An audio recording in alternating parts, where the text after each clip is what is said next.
Hey Fred, we're out of toilet paper. Can you take some to the camera guy stuck in the porta-john? Oh, copy you. Welcome, everybody. And today we have Evan B. Stone. And Evan has, I don't even want to give you the amount of years he's been, because it's been his whole life. Yes. And so, Evan, welcome. Thank you. Thank you. This is so cool having a podcast where I'm live. I'm going to tell you something. I was so excited that you were coming. Just how we met. Like, we met again in a jungle in Ecuador at that lodge. And again, you had been coming in to do one of the shows. I was on the other one. We were doing Naked and Afraid, right? Naked and Afraid. We were doing those episodes. And your assist stuff, we ran over to you. And immediately I was like, oh, I like this guy. Oh, who is this guy? And again, following your stuff on the social media, following through.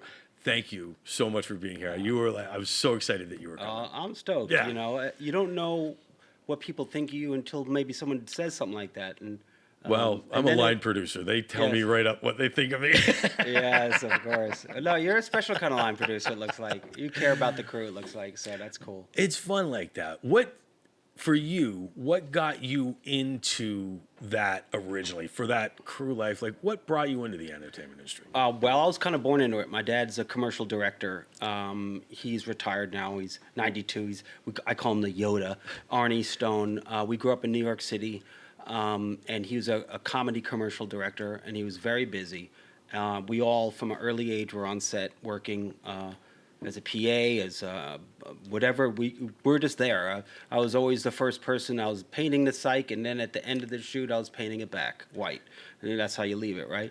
So hard work, long hours. I thought that's the way it is, right? And it was a company that I worked in with my dad. I called him Arnie. I didn't call him Dad. And my brother and myself and my sister. It's a family business. My uncle was a famous, he's still alive, but he's a famous editor. He did all the Bud Light, Les Filling. Yeah, he was he was assistant editor on The Hustler, right, with the original one. He worked on a stand-up movieola.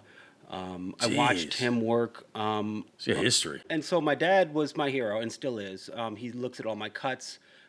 He's one of those people that I just, every day I talk to, he's my inspiration. It's really cool having that. And very unique for someone to grow up in the business and still be in it. And I remember when I was getting out of high school, I was already a seasoned, I was assistant cameraman. I got into NABID, the union at the time, as a boom man right after high school because I wanted to get closer to camera.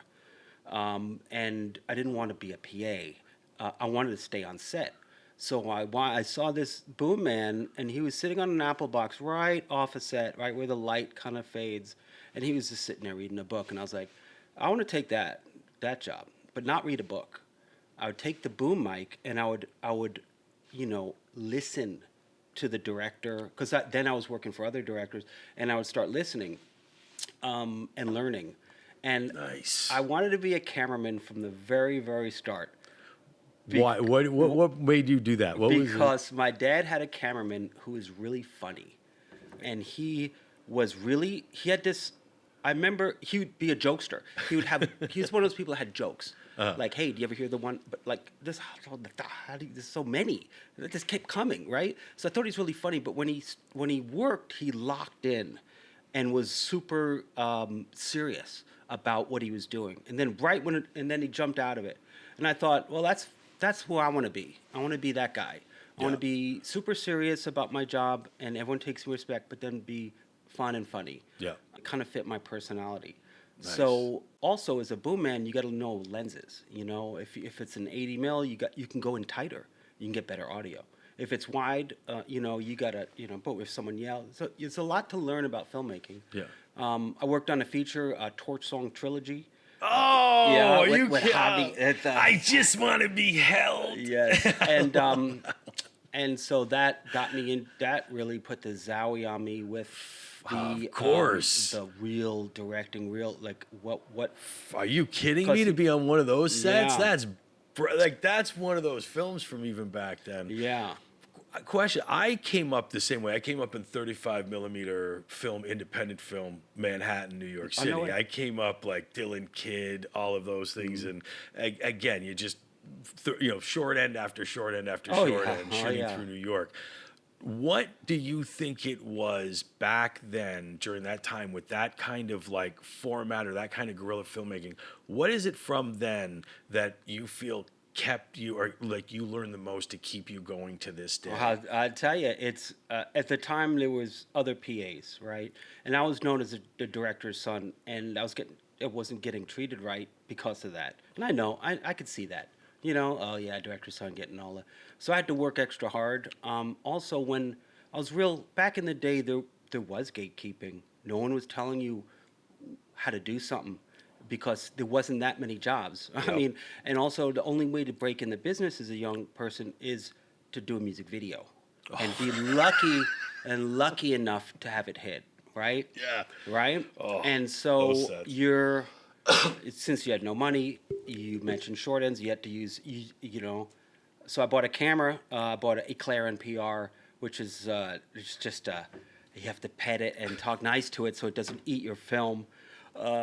But it was other PAs that started doing better than me and getting jobs that I got mad, I got jealous, and it pushed me to be better and competitive. I work best when I'm against the wall. I'm competitive, or someone I feel like I'm better than that person. Why are they getting it? It sounds petty, but I'm from New York. I started doing music videos, right? The baby bands are doing for free at my own money, and independent, style. Because my dad's commercial stuff. Right when I started DPing for him, I was DPing from at like 19 commercials. He retired. So I was like, oh my God, that would have been a little bit more years. So I got lucky. A friend of mine he was managing a band called White Trash, and I did the video, and they weren't picked up yet. They got picked up by Elektra, and they used the video as their video, and it was and the mix was from their demo, but they remixed it, and they used the video. It hit MTV, and blew up. It went on Buzzbin rotation, right? So I'm 24, and I have all these videos and at that point I had no money, so I had to shoot it and had to edit it. And the video, I caught magic in a bottle. The band was really exciting. We shot it underneath the 59th Street Bridge on the Queens side when there was a wreck, and it's something about it, and it had a certain energy. It felt it was me, my style, which is always moving. The camera always moves, and it has a rhythm to it. And then once that happened, it was like I got, it was a break, right? But Yeah. it needed more, right? I got a call from this guy. He ran EMI Records Group. He was a video commissioner. He gave me a shot, and it was a show called Top of the Pops. It was it was an English show. It was Yeah. a live show, and he says, "Hey, I see your video on MTV. It's the only way that the people could see me, and I want you to do a thing for me. It's a live thing, and it was performance, but I wanted to make it a little bit more. We got a stage, pulling all my favors, and we put all these. We made curtains, theatrical curtains around, right? We put them up on these high boys, right? And it was like a small crew, and the high boys were it was all tension around, and at the very end, the drummer's like checking. At the very end, I said, "Hey, that curtain right there, and can you kind of pull it a little bit?" And the guy pulled it, and then I look up, and the high boy starts going down, and pulls the other one down. It is a trellis where the drummer was with the lights. They hit the lights, and it broke the trellis, and the trellis came down on the drummer, like he's right in the middle. And I just remember thinking, everyone's running away from set, right? Because my set's imploding, right? And I'm running towards it because this is it, right? Yeah. Like I didn't even think about it. I wanted to save, like, I don't know what I was gonna do. I was gonna Yeah. die, right? And it's Risha, smoke fucking. I was like, oh, I was like almost. I don't know what I was gonna do, but I was just like, oh no. It was a big production. It was a live truck. A famous producer was doing a live, and we get to the drummer, and the Zildjian thing is all twisted. He comes out of it, and he's okay. And I'm like, holy shit. And my producer at the time starts freaking out, yelling and losing her. Like, we were all young. She didn't know what to do. And I said, give me an hour and a half and I'll be back up. And sure enough, I was. We pulled it off, right? And afterwards, he said, he recounted what he saw of me running towards set and everything. And he said, how would you like a job in Los Angeles? And I was like, I was like, oh God, I said, don't mess with me. You sure? And he says, yeah, I want you to be my in-house director at EMI Records Group. Based on that whole scenario. It changed your life. Oh my God, it Changed did. everything. Yeah. At the same time, and it is kind of what shaped my career or opportunities, right? What was the first? What was your first gig in LA? First thing we did was Wilson Phillips music video. Give it up, in Venice Beach. I mean, Nice. huge video. Venice Beach is a You know that video? shit. It's huge. And we launched right into a documentary with them, a process documentary with their new album. And so I was working with these high-end folks, the best of the best. So I got jumped right into some really cool projects. George Thorogood, Vanilla Ice. George Thorogood. Oh, yeah. You're crushing me. Yeah, Bad to the. I grew up on Bad to the Bone. Thorogood. Yeah. Thorogood is one of those guys I've always wanted to meet. I had a problem with hiring other directors. I had an ego again. I had an ego, and I was like, I would hire a director and they'd do a shitty job, and I'd be like, well, I should have done that, and I left. I left on my own. I could have been an exec. Who cares? You know, I was a filmmaker. I didn't feel right there anymore. Yeah. I did some good work. When I first got there, I had a real chip on my shoulder, and I was like, I'll cut this. And I cut it. It was a artist, Tasman Archer. The song was called Sleeping Satellites. Okay. And it was a real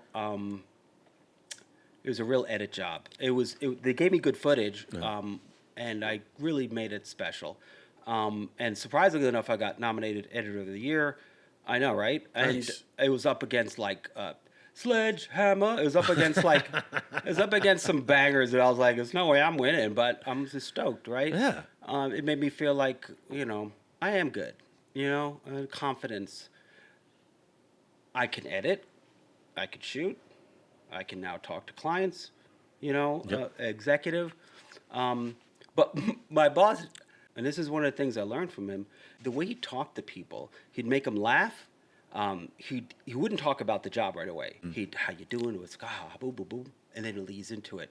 And he charmed them into get whatever he wanted. And I learned a lot from that as well. Nice. It's about conversation. It's about getting stuff out of people that, by being genuine, seemingly genuine, and right, and then going for it, right? Yeah. What got you to just go?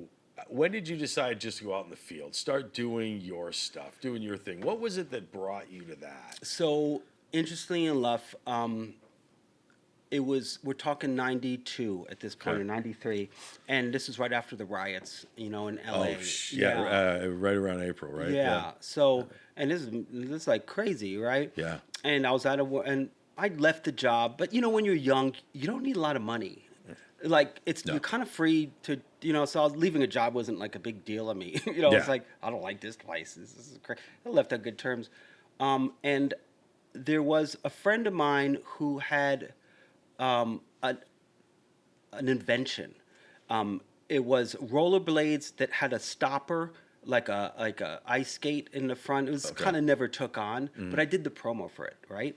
And the promo had these skaters in it, right? And the skaters were really good, aggressive. It was like when they used to do on handrails and stuff like that. And I said, and I like to watch snowboard and skate films at the time. I said, we should make a skate film. This is before rollerblading was a thing, right? Yeah. So I made a film with these guys. It was called The Hoax, right? And it was a skate film, and it used Bad Religion, and Pennywise, No Effects, all the hot bands. I just took it, right? And because back then, if you were in a skate film, you were cool as a band. So they let it go, right? And this film blew up because the whole rollerblading blew up at the same time. So me and my friend, we started a company called T-Bone Films, and we went and we did another film called Hoax 2 and a lot of other films. All of a sudden, we had this company. It was independent films, right? We're making them our own money, Yeah. selling them, making a profit, right? We took over the third floor of the Clock Tower building in Santa Monica, Oh, okay. right off of 3rd Street. Yeah. We had a bunch of edit bays. We're popping, right? We were making skate films. Yeah. And other films. And all kinds of dirt bike films, started making skateboard films. And this is the distribution was through the same people who distributed like the pads or the helmets.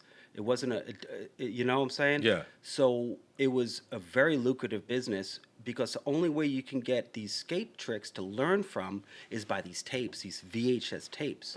These kids would, boom, boom. So meanwhile, guess what? I'm a music video director. I'm a filmmaker, real filmmaker. My films were shot in 16 millimeter and Betacam, right? My films were very well edited, so they stood apart. Hoax 2 was a journey of best skaters in the world going across the country in a van, camper van. This is before road rules or anything like MTV like that. Damn. And it was a documentary, right, kind of thing. Yeah. With little, and it blew up, right? And it was a real special time. We got Best of the Fest at Edinburgh Film Festival with it. I was being represented by a commercial company at that point because of it. It was really cool creatively because I did whatever I wanted. I put it out and they liked it, right? This is before YouTube, right? This is independent filmmaking. It is, really cool stuff. To this day, people come up to me, other filmmakers, and this is really kind of touches me, and they say, "You're Evan Stone? You're the reason why I got into the film business, because I was a skater." And and they would recite edits back to me that I did that I was like, yeah, you really did watch this, you really get it. So every edit I do is with that in mind, that it's special. Someone might love it. You know what I'm saying? And that's cool. What do you think, as a crew member, you should be doing in order to get that feeling? Well, nowadays, what a great time to be a filmmaker. I mean, it was tough back then. I would think it's tough now, but there's more people doing it. But the tools that your phone could tell a story. I mean, before every roll of film was 10 minutes, and it was $100 just to buy the film. Just to buy the film. Develop it and all this stuff. It was like you pull the trigger and you, ha. Exactly. You And use it'd be the like, white pops. Yeah. And you'd be sitting there with that. And again, it's a 35 millimeter. They're like, hey, we're going to go again on that punch in. You're like, yo, he said it. We don't need it on the punch in. know, You're like, get a wine. Get it's me a out lot of easier. here. You're like, I but mean, now you're just, roll. Keep going. The skate films made me realize that if it's personal, I wasn't then putting the camera on myself like I'm doing now, but it was about the skaters and the stories that were in between the skate segments were the ones everyone remembers. It's the real personal moments that I exposed. And I would say, your story, whatever it is worth telling, especially nowadays. I mean, people don't like slick-looking stuff. They think it's fake. They know it's fake, that the veil's over. If it has a feeling of being rough or non-professional, it's good. As long as the audio's good and it tells a story. What do you remember from the very first day you ever walked on a set? Well, for me, it was comfortable, because my dad is like a home to me. The lighting was always soft and comfortable because he did comedy lighting. It was always like real soft, and people were friendly because my dad ran a set that was super friendly. He would have this, like if someone was a weird and bad energy, you'd kick him out. All right, it's a comedy. Right? So he's known to this day as one of the best directors that people would line up around the block to shake his hand and see actors saying, "You're a really good director," because he talks to them. So it'd be family, friends. It'd be nurturing, which is weird because usually people are scared to death to go on a set. And the people, like my dad would always have like big stars, Yogi Berra or Muhammad Ali and all these people who were super nice to me. So I always thought, I thought my dad really didn't have a job. I thought it was a scam even when I was a kid. I was like, what does he do? He talks to people, makes them laugh, and seemingly the job's over all of a sudden. We had a good time. And I think that's what kept in me, keeping it fun and funny, even to this day. People hire me, not, I would hope because of my work, because they like hanging out with me. How great is it to be able to learn off somebody like your father who could run a set that you couldn't even see him work? I know. Right? How impressive that. Because again, when I'm working, like people are like, oh, he's working. You always Like, I hear love that. there's a line that says if a producer's doing nothing, he did a good job. That means it's nothing. That means everything's handled. I'm hoping. But no one wants to hear that from you. They want to see you work. Yeah, they want to see me. They don't even want to see me there. They're like, if I'm not there, I'm obviously off having a nap. But if I am there, there's a problem. During that time, I worked in music video Yeah. as a PA in music videos. It was always opening up the set and before trucks come in and stuff. Open up the electrical, the door where the electrical world is, and the gaffer's there smoking crack. All night, binging all night, and like from the night before, and I'm like, dude. And I knew it was going to be one of these days. It's like these videos were 18-hour days. There was no rules back then. No. Yeah, and around 12 or 13 hours in, I know it's going to get longer when the director's sitting on a dolly smoking a joint, and I'm like, oh shit, this is going to be a long, long one. When did you move to the camera? Is that right Well, after? Well, again, with the skate films, I'd shoot everything. Yeah. I was an independent guy. And then I got one. I started working for Channel 1 News. Is one In New York. in New York. Yeah, Channel 1. No, not Channel 1 New York. Oh. It's in-school programming for high school kids. It was Okay. back in the day, and it was this company called Whittle Communications. They would put free TVs and VCRs in schools. Only thing is, you get a half hour of news that comes in, real news. And this is where Lisa Ling, Serena Achul, this is where Anderson Cooper got his start. And we did social issue documentaries. And the guy who hired me said, we need to do something different here. Look, we're going to hire a music video director, right? And so he hired me to do social issue documentaries. Nice. And this is the same time I'm doing Smart. same time I'm doing the skate films. So I'm doing Homeless in America, Teens and Heroin, Runaways, and I started racking up all these awards, these documentary awards and there were big awards, New York Film Festivals, Gold, and all this stuff, because it had grainy Super 8 mixed in with. It was like it broke every rule because this I love that. this when guy people was were smart mixing enough that. to say, I need someone like this. And he just got off of running Disney Television. Now he's running Channel 1 News. So I started doing that. And then he started another company with Al Gore, which is Current TV. Copy. Social issue. There was short form programming. Sounds familiar. User-generated content. Sounds familiar. This is before YouTube. Yeah. And it got huge success really quick. We got funding as these. I was lead director, executive director. I was number 5. I made the sizzle reel that raised the money.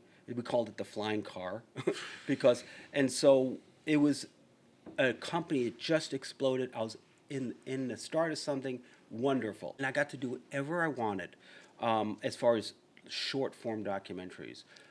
So again, here we go again. Yeah. Me with a backpack, getting on a road, shooting, directing, editing, winning awards. We won an Emmy, won tons of awards. And it was really, really cool. I was on a bear hug basis with Al Gore. I watched the slideshow of Inconvenient Truth before the movie, and I was like, wow. So that was really cool. And then they sold the network, and everyone made a shit ton of money. I made some money from my thing, but I was sad. I was like, what? I'd like to keep it going. Yeah. YouTube just came out and took over this whole thing, and so that spilled me into the early 2000s. I'm here in LA, Nice. and I have this extreme sports background, knowing everyone from Tony Hawk to just everyone. I know all the set builders who build the ramps for X Games, and these are my people. These are my friends. Also the music video biz. So like I've this kind of like cachet of knowledge at that point. And I go into the 2000s, and if someone said, hey, a producer in Hollywood is looking for someone to help them with a TV show, a stunt show. They're looking for a producer who knows action sports, extreme sports, knows the builders and the riders who can do it. And I said, well, that's me. And I had a general meeting with this person. He's a young guy, he's my age. And I was like, wow. Nice. He had his own studio by MTV, and was really happening to do it. And he had this show called Senseless Acts of Video. And it was a stunt show on MTV that replicated stunts from music videos, but really did it. So every shoot was, oh my God. Like one time we had this plane jump, a quad guy jump over a plane, right? Like, one time we had this helicopter just spinning and a BMX guy did a backflip over it. I mean, every single time. You couldn't do this show now. I couldn't imagine if you came and pitched me that show what I would have to say to an insurance company. Right. This Oh, age. no. I have no idea how they did it. And it went on and on. And that's when I started slinging a camera and making money because I didn't. Look, when you're a producer, you never go home. After the shoot, you're doing meetings. It's a nightmare. And because of the EMI, because of the record label thing, I didn't like that. No. So I said, I'm going to start doing camera work because afterwards I can click off. I can go have beers. Yeah. Right? Oh, yeah. And you make good money. You make more money than the producers. And so I got into that. Nice. And of course I gravitated towards adventure travel because I'm a climber. Yeah. Right? And right when I left Current TV and I started doing that, he got a show called Destination Truth, which is a ghost hunting cryptic show, a show about things that go bump in the night with Josh Gates, right? And they needed a cameraman right away. He said, well, here, I'll slot you right in here, right? Because he knows. So I started my new life, really, as adventure cameraman extraordinaire, travel the world to the most exotic places, the most sacred, dangerous. So I got known as an adventure filmmaker who specializes in dangerous situations, right? That's specialty. Only thing I'm scared of is people, right? All right, really. Let's face it. I mean, when people say, what's the scariest thing? Well, I was in Egypt and we're looking for this, some cryptid dog, is Zalawi thing that was probably a rabid dog and killing people. And we're in this cane field, and I was dressed like a Ghostbuster. I mean, Ghostbuster, like with the thing with the looking back and my backpack, and I had this wrapped, my arm wrapped just in case the dog came at me. I could, I looked like a freak, and there was a lot of bugs, so I wrapped everything up, and I come through the cane field, and there were these guys and it was in Egypt. Have AKs pointing at me, and there were the militia in the area that protected that area. It's the way it was there, and they thought, who knows what they thought, and I was like, I'm gonna die, and I was like, Rami, you need to come right now, and he came, whoa, and I kind of drifted back into the thing. I was like, that was scary. What is the one moment in your career where you were like, I look back onto this day and go, we just should not have done that? There's a land called Papua New Guinea, right? Yep. And it's a really interesting place, right? It's kind of lost in time. It's owned, the main island's owned half Indonesian, it's owned by the Indian. Yep. The other half is it's real segregated, so to speak. There's a million people living in this jungle with no electricity. That's gangland there. You cross that river, it's like, yo, we're the mud folks. It's like, yo, we're the bird people. Yeah. And it's like, you don't go there. And I was with Josh Gates, and we were doing a piece on Amelia Earhart's missing plane and where she was. Her last, she left out of Papua New Guinea her last time she was seen. Some people think she kind of came back, right? And so we were in we are told that there's a village somewhere that has planes still in trees and things like that. You know how like that, and from the wars. From the wars and all that. And so Josh and I, we go solo a lot. Which when You two go in solo? when it gets weird, we go solo, and we get That guy's tough. If Yeah. that guy's a host, is he going in solo? Oh yeah, me and him, just me and him. Damn, you two. We use Zaxcom and a flip and just my a C300, 100, whatever, with just this trimmed down package, and we get our best stuff that way, right? So it was me Badass. and him on the helicopter, and there's supposed to be a landing pad somewhere, and we just can't see it. And the helicopter goes, "Hey, the coordinates are here," and he lets us down.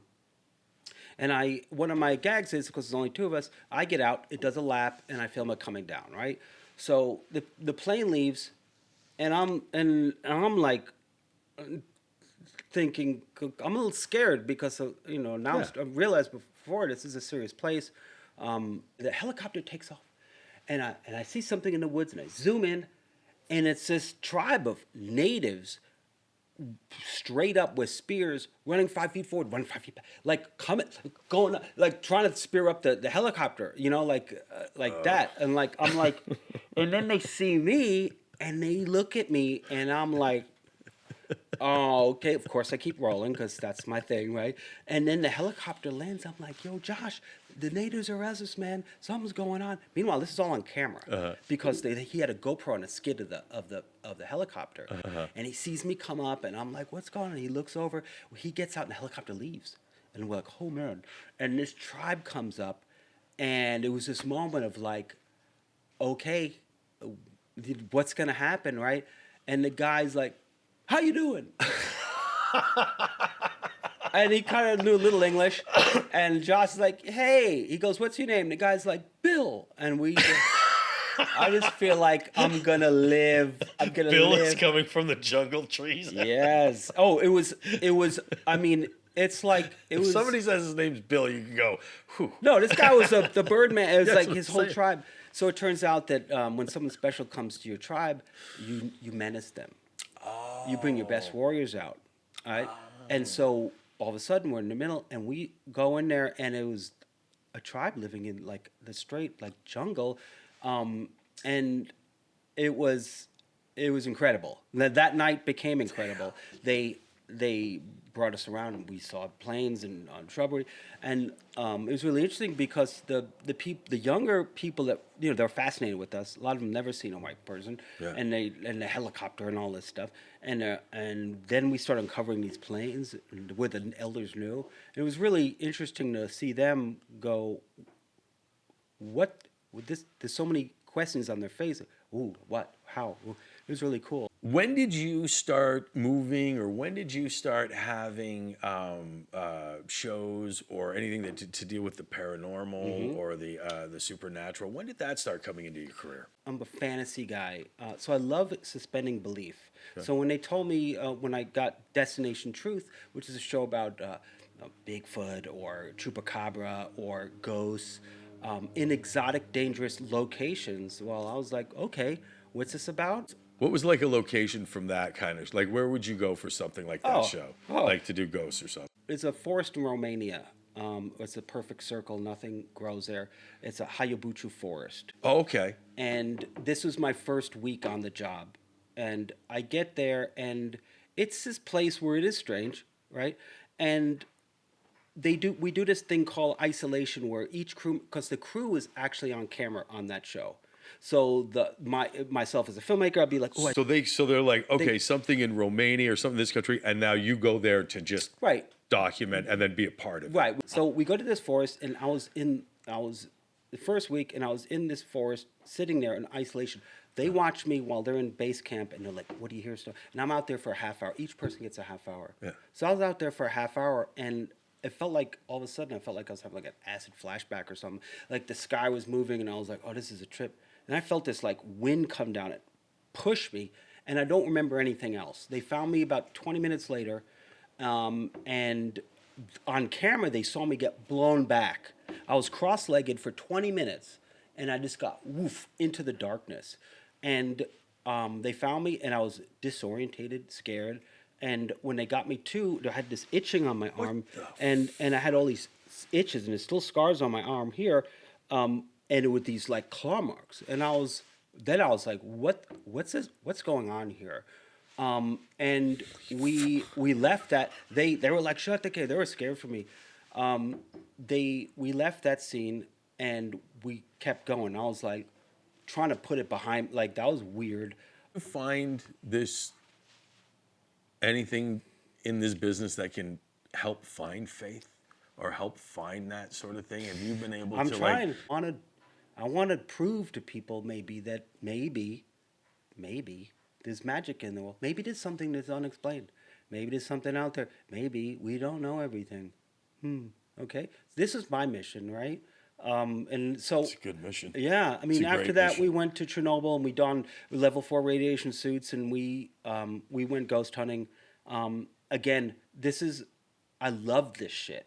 This is me. This is what I get off on, like danger. You could die, but you have to get the shot, right? So those stories, the worst thing that happens to you are the best stories. Yeah. And it's the stuff that you remember. You don't remember all the good stuff, all the days off when we went down the cenotes. That brings me to another crazy adventure that I want to tell you about. It's in Cambodia. Oh, okay. So Cambodia is a place that is, it's littered with landmines. Yeah. Right? Don't get off the path, right? We followed this, we did a story on, we're looking for this thing called a linga. It's a phallic, women's phallic, kind of a carving. It's Okay. an ancient linga. And that place, Cambodia, is very mystical. The Khmer society back thousands of years ago was very modern in this jungle, but it's all wrapped in jungle, right? But also it's a very sad place because of the Vietnam War and the Khmer Rouge that happened after Yep. that, and the mass killings that happened. Brutal. Really brutal. And so Josh and I again went. That's all the killing fields that were That's out there, right. correct? So when they killed anyone who was smart and glasses, right, whatever. Professors, a lot of like anyone- intellectuals, yeah. Right. And so we followed this child soldier who's now grown, whose mission, because he's haunted, is to go find these landmines. Only way to find them is to actually dig with your hands and do it. It's ridiculous.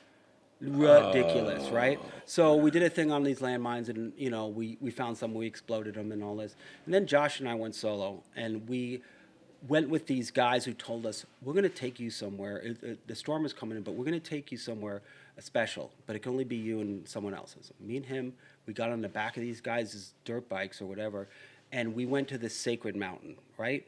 And the sacred mountain is where all the Khmer Rouge soldiers went at the end. They all clumped up there. And when the war was over, they said, you guys can have the mountain, right? So the people that took us, we didn't know this at the time, are former Khmer Rouge soldiers that were killers, right? Oh, the guy who's the police chief, well, he was a killer. They're all, they just hung up there. They got their plows back, and all that. So for a night, we go all around and find this amazing places that no one's ever seen, and I'm filming it all, and this electrical storm comes in that's just like act of God, and it's like my camera started humming. I was like, because the electricity is like really bad. And these guys says, "You're gonna come home with us." He says, and let's get out of the storm. So we go back to this soldiers, in this little hut. Yeah. And they're really nice guys, like a lot of bad guys are. And we drink about 20 beers each, Josh and I, and we get hammered. And one time I stepped on a bag of water bottles, the plastic ones, but they're all wrapped. So I stepped on it, and it kind of rolled, and wham! I slammed, and they were laughing at me, and I was like, don't kill me, they thought I was funny. And then Josh goes, these guys are Kimura soldiers, I said, yeah, they look about that age. I said, yo, gosh. And then I was like, oh, wow, it kind of all like, and that place is gnarly. Like, you go down the road and a big old, we drove over a big cobra snake. Oh. What is big, like king cobras. I look back and this thing's chasing us this high, like, and I was like, go faster. It's like that morning, Josh and I slept together in like a hut, like head to toe, right? And that morning I had to, I'm outside and I'm looking to go to the bathroom somewhere, but I didn't want to go in that water. It was like a pond. Who knows what's like. It's like a Star Wars, like something comes up, like I don't know what's in there. I had to fart, so I farted, but it wasn't a fart. It was a full on, everything came out, and Josh heard me go, oh no, and he goes, what? And I go, and we're in the middle of nowhere, right? And we had to get all the way back. I had to get on this guy's back of this guy's bike, and I'm like, it was like that, right? It was like a mess. And Josh, that was the funniest thing. So I had to go into this village and use their bathroom, I guess, which was like a hole with some water, and just clean myself. And to this day, we laugh at it because it was funny to me too, but it's really embarrassing. That's awesome. But to Josh, it was fun. It was like me and him bonding. So one of the most incredible moments of any shoot is we did this piece on first humans, right? And it was about how we became the bee. And we met up with this Hadza tribe in Tanzania. They're the last hunter gatherers in the world. They're fine. They're living off the land, killing what they have. They're isolated, and we ran with them and hunted with them one day, like all morning. It was a time in the show. It was towards the end of the season. We're really in shape, and we're like just grizzled and just like boom. And we met this tribe, and they were like living in huts, right? And the chief came out. And he had his warriors, these killers, and they were out every day. They have to go get food or they die, right? And I was right away, I was like, well, these dudes are badass. Look at these guys. I was just all like, and they're very the guy was very charismatic. So we actually ran with them with our big cameras to go, and they kept looking back, and I was right there laughing and like, we're doing it, right? And this guy, he'd be knocking stuff coming out of the thick. Meanwhile, we could have just ran up on a lion, jackals, you name it, right? It's Africa. And if like a zebra came down, they'd kill it, whatever, right? So we actually ran with them for, I think we did 9 or 10 miles before 9 o'clock. And it just so happened we were really in shape. And so they cornered this hog thing that will gore you if it comes out, and it's in the bushes, and one of their dogs goes and gets and silent, gets killed, and we move on, and they eventually kill this cat, and it's a beautiful cat, and it's like, oh, but then you're like, well, you got to eat, right?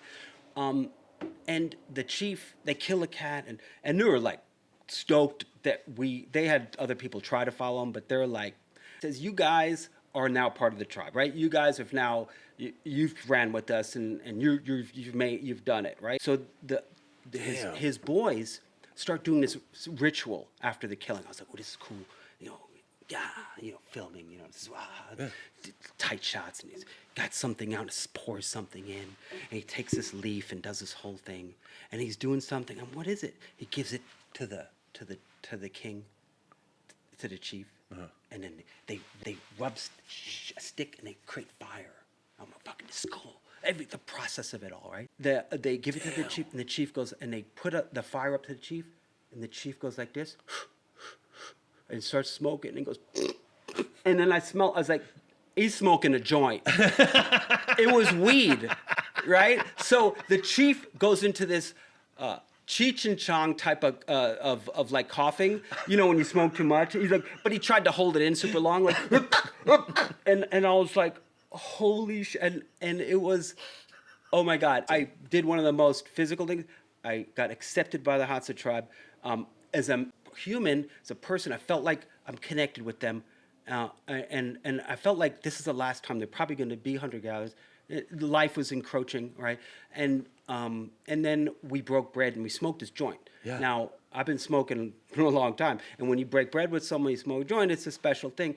And they were doing it as a ceremony, and I get it. Yeah. Right. And we all know we came from like the Kush Valley, from Africa, and this strain I never had before, and I got way high, right? But it was this glee of. It was the best feeling in the world. But you know, when you do something really max out, when you max out exercise, Yeah. you feel this adrenaline. Yeah. And now this and this weed, and it was awesome. That's It was the like one of the best moments of my life. That's incredible. No matter if it's a filmmaking moment, anyhow. But as a filmmaker too, I was nailing it. I was on point. It was like, boom, snap, zoom back. The bird falls. He picks it up. He puts it in. You know, it was all this. One time I was running with him, and I was filming the whole time, and just went through this bush, and the bush is there. Everything grabs you and is Oh, yeah, pointing. it's not- And you- I you- kept you- running. I didn't have a camera anymore, and I looked back, and it held it for a second, and then dropped it. Boom! Like an eggshell. The eyepiece came off. The lens shade flew off. But they kept running, so I grabbed it and I gave it to one of the other guys, and I just kept running. Now I had no eyepiece, but I still could see a little bit. You know, Yeah. it was just That's the best. and I think when you're an adventure filmmaker, there is a moment, and Kip knows this too, that when you have to be rolling, this moment will never happen again, and that's why you stare at that red to make sure it's recording. There's time code, and those are the moments where you earn your money, right? Where you like, You're in your wings. That's why you're there. yeah, because you're rolling, you didn't miss that shot. Yeah. You put your f-stop above 5.6. You don't care if it's shallow depth of field. Go to 16. You want it in focus. So Yeah. let's just talk about that. That's Getting that awesome. moment. Yeah. That's awesome. Yeah. It was That's awesome. a great Sorry, moment. I had No, I to love get it. that story out. It's so good. No. I love that stuff. You've got a show out right now, too, right? A series, Explorers of the Unknown. Called SVC Explorers of the Unknown. It's a paranormal show with myself and Jack Vasey. Jack Vasey is a TikTok live guy. He goes live ghost hunting. He commands up to 10,000 people at a time as he goes live ghost hunting with his phone. So for me, I know people will show up for live events, basketball games. And this is what the statistics are saying. And so I'm watching him, and I'm going, well, and I'm part of it. Yeah. So this is the reason why I was on his show just as a viewer, and he's like, oh, I see something. Because I'm into AI, I took a screen grab. I opened it up in one of my programs. I looked in the shadows. I found a beast, like a demon, and I sent it back to him, and he goes, oh my God, look at this. Evan B. Stone. Everyone knows who I am because of my fame with Destination Truth, being blown back by the ghosts and all that. Yeah. I'm known in this world. Yeah. Right? And also as Josh Gates' buddy. So I have some cachet. I have 15 minutes, let's just say, of fame, but now it's like 10. Right? So I've decided I'm going for it. People have always said, you should do your own ghost show. But I'm a filmmaker. I'm not an actor. I can't remember lines. Well, now it doesn't matter, right? Because I want to tell stories, right? And if this means I'm going to take control of my destiny and not wait for someone to call me, which is depressing. Yeah. When they don't call, you live and die. They don't love me anymore. Well, enough of that. Let's just conjure up something new. So I teamed up with Jack. He took his 200,000 TikTok followers and made it our thing. Now we have 220, plus my fan base on Facebook. Nice. Which I have one just on, and then my own Facebook. So we have about 240,000 people that watch our show, and so I came to him with storytelling. I said, look, Jack, you do the live thing, right? I'm going to bring something to the table. We're going to pre-produce segments. I'm going to go up there, and we're going to produce segments. And the third act of the show is going to be live, right? Nice. So the cliffhanger, let's just say it's a ghost. We don't know her name. We find out her name. Now we go back to the beginning with a trigger object, her name, and maybe a piece of item of clothing of hers or something. And now we say her name out loud. And anyone who's into ghost hunting knows, well, it's going to pop off then. Yeah. Because they don't, once you say their name, the ghosts are like, oh, what? How do you know my name? And I found a place up in New York, in Oxbow, New York, that's steeped in history. The War of 1812, the French Indian War, the Civil War. It's in the middle of nowhere. It's on the border of Canada. It's really a depressing place. Economy, no economy. It's not like ghetto or anything. It's just poor, but because it's cursed. It's a cursed place and burned down 3 times. And this is what I've, I'm a TV guy. Yeah. Oh, this is the Oak Island of Paranormal. Okay. Right? And so I'm thinking, so we're on season 2 now. Nice. And I go there and I shoot. It's just Jack and I. Here's the rub that's really cool. I love talking about this. I'm really jazzed about it. Is that it's produced and shot and edited by 2 people. It's the best. Okay, 2. That's I go the up key. there and with a flip out and some GoPros and I tell a story mostly with my phone. We have good audio, of course. We use the DJI mics, and my main camera is my phone, but also this silly flip out, the flip out camera that goes green. Those kind of we used to use. Yeah. Well, that's because it doesn't really matter about the quality. It matters about what Content. and also it lends into the look and feel of That's what the part. people want to see to be genuine. So what we plan on doing, which we are now getting some momentum with, is we get subscribers, and they get so we go live to the public, and then halfway through the night we go only for subscribers, and the subscribers stay on, right, and they get a lot more, but they also unlock a lot of features from our website. They get extra content, they get story, they get one-on-ones with us, you name it, right? Yeah. We want to keep them happy because they're our little community now, right? Exactly. And this community is not just ghost hunting. It's monster movies and B film. It's this Nice. whole Comic-Con. It's a big genre that's small and they're very loyal, right? Yep. As I know with Josh Gates and Destination Truth, it's a cult classic now. Yeah. So I'm trying. We're all. Evan, thank you so much for coming in today, my man. I appreciate it. Thank you. I It's been appreciate fun, it. man. Yeah, I appreciate it. And we're going to see you again soon. Yes. Thank you again.